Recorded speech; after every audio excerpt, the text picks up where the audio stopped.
امریکہ میں صدارتی انتخابات کے 2 برس بعد ووٹرز دوبارہ ووٹ ڈالنے جا رہے ہیں۔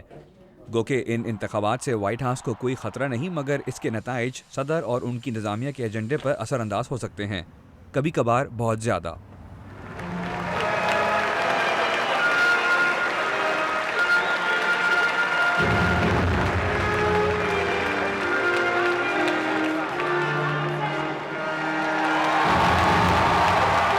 نومبر کے پہلے منگل کو امریکی ووٹرز ایوان نمائندگان کی کل 435 سیٹس کے لیے ووٹ ڈالیں گے، جبکہ سینٹ کی 37 نشستوں کا بھی انتخاب کیا جائے گا اور 37 امریکی ریاستوں کے ووٹرز اپنے اپنے گورنرز بھی چنیں گے۔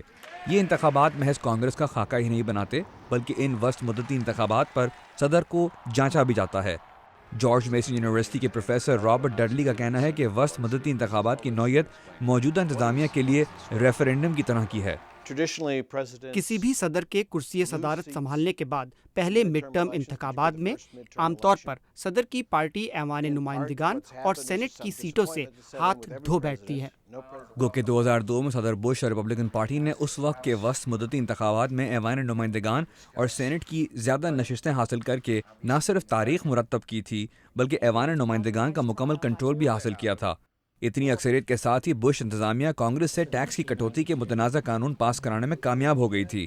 ٹیکس کی اس کٹوتی کو ڈیموکریٹس کی جانب سے بہت تنقید کا نشانہ بنایا گیا تھا اور اتنی بھاری اکثریت کے بغیر صدر بش وہ قانون نہیں پاس کروا سکتے تھے۔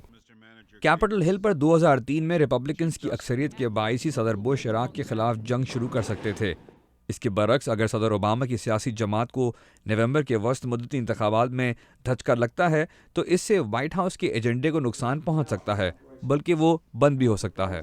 ایسا 1992 میں صدر بل کلنٹن کے ساتھ ان کے صدارتی انتخاب کے بعد صحت عامہ کے بل پر ہوا تھا۔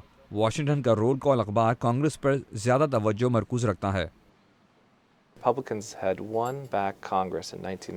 ریپبلکنز 1994 میں جیتے تھے، لہٰذا کیپٹل ہل کا نظام ان کے ہاتھ میں تھا، اور جن لوگوں پر بل کلنٹن اپنے بل کے حوالے سے تکیہ کیے ہوئے تھے وہ وہاں نہیں رہے۔ انہیں وسط مدتی انتخابات میں شکست ہوئی تھی، لہٰذا ان کے صحت عامہ کے پیکیج کو، جس پر انہوں نے بہت محنت کی تھی، ناکامی کا سامنا کرنا پڑا۔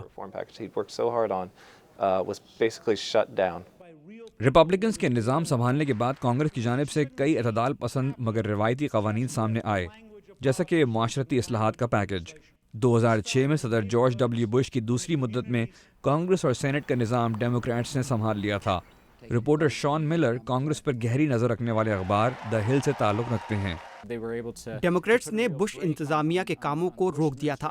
اس وقت صدر بش ایک ڈیموکریٹک کانگریس کے ساتھ کام کرنے کے خیال سے بالکل بھی پرجوش نہ تھے۔ اس سے ان کی انتظامیہ کی ترجیحات یکدم رک گئی۔ ہاؤ امریکہ الیکس کے اگلے حصے میں ہم جائزہ لیں گے کہ جب کانگریس کا کنٹرول وائٹ ہاؤس کے ہاتھ سے نکل جاتا ہے تو امریکہ میں کاروبار حکومت کیسے چلتا رہتا ہے۔ جیفری ینگ کے ساتھ عمران صدیقی، اردو VOA۔